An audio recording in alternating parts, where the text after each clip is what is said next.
Welcome everyone. Today I am looking at making inferences while you are reading and help you take some notes for your packet for this week. This is distance learning and I put KCUSD because I would like anyone in the district to use it if they would like.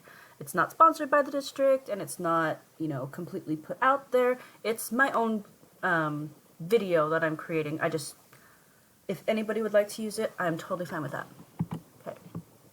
So the first thing, while we're working through this, we're going to be making inferences by first just reading through the information. So on page 4, which is I think the first page of reading, if you will, it is titled Chapter 1, Hammock Life.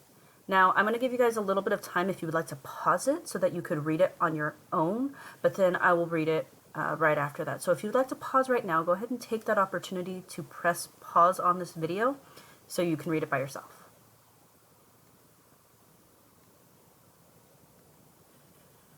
Okay, so I'm going to go through this and read it to you. Here we go.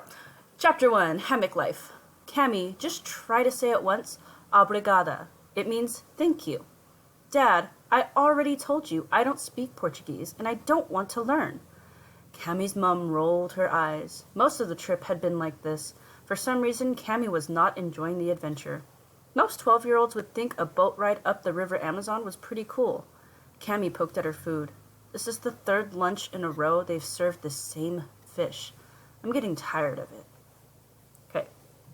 So as I've read through this, I'm picking up on certain clues. So for the most part, I'm thinking that Cammy is going to be my main character, so I want to kind of focus on her. The first thing I want to see is,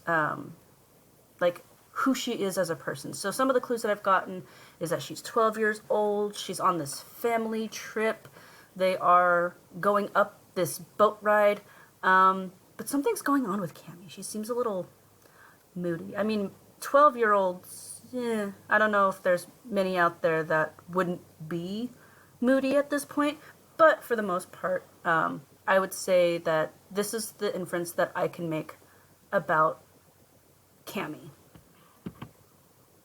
I infer Cammy is bored with the trip because she says, this is the third lunch in a row they've served this same fish. I also know that if I'm bored of something, that I would complain too. So, here's how I made my inference. The first thing you want to do is you want to take the clues that you get from the text and then apply what you know. So something that you already know about this subject or from a personal standpoint. So some of the clues I gathered was that she's cranky.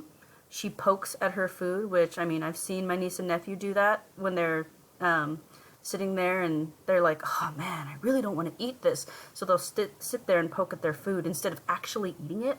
And the other thing is she doesn't want to learn Portuguese. So that kind of is a big clue to me that if they don't want to do something or if that she doesn't want to do something, that it's going to lead me to my inference, at least a little tiny bit.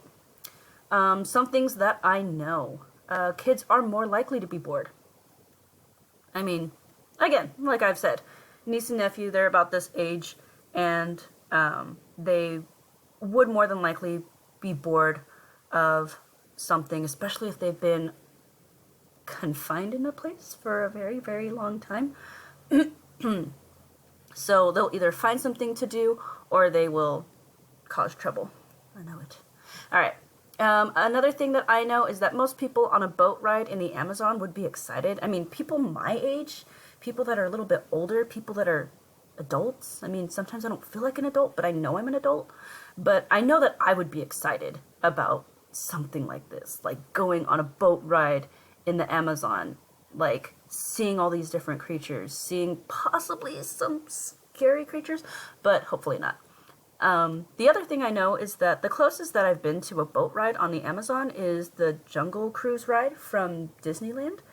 And, I mean, I wouldn't say that their guides were as entertaining as the ones at Disneyland. I mean, I don't know very many that would make the backside of water seem super fun. But, I mean, I think that they would try and keep it a little bit light, a little bit funny, for their guests, but that's pretty much all I know is that that's the closest I've ever been to a jungle ride or the Amazon. So I infer that Cammie is bored because she's complaining a lot. All right. So during your reading, you are going to be taking productive notes.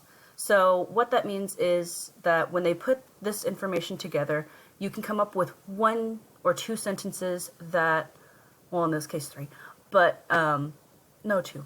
There we go. That will help you really come up with your inference. So at the end of your note taking, when you have taken all of your information, you can come up with these 2 sentences. So that way you know that your work is complete.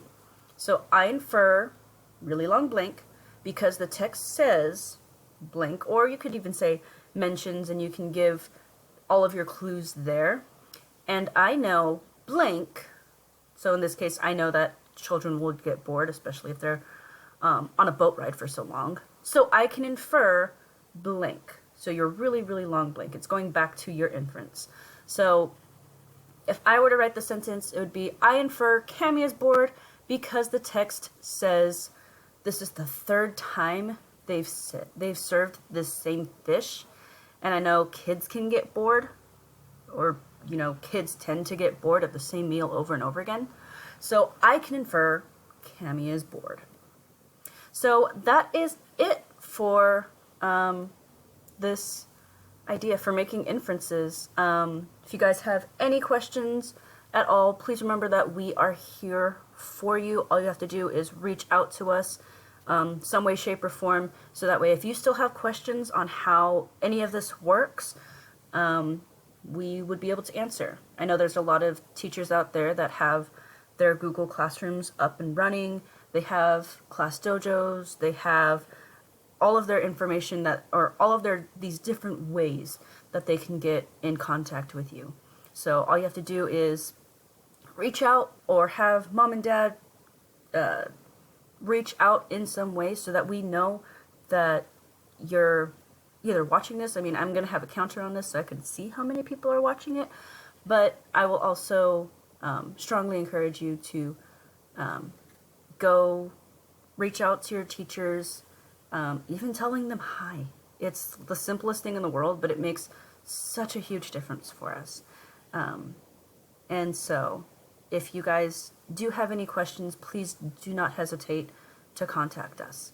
I will go ahead and stop this video, but I want you guys to have a wonderful week and start off your week right. Okay.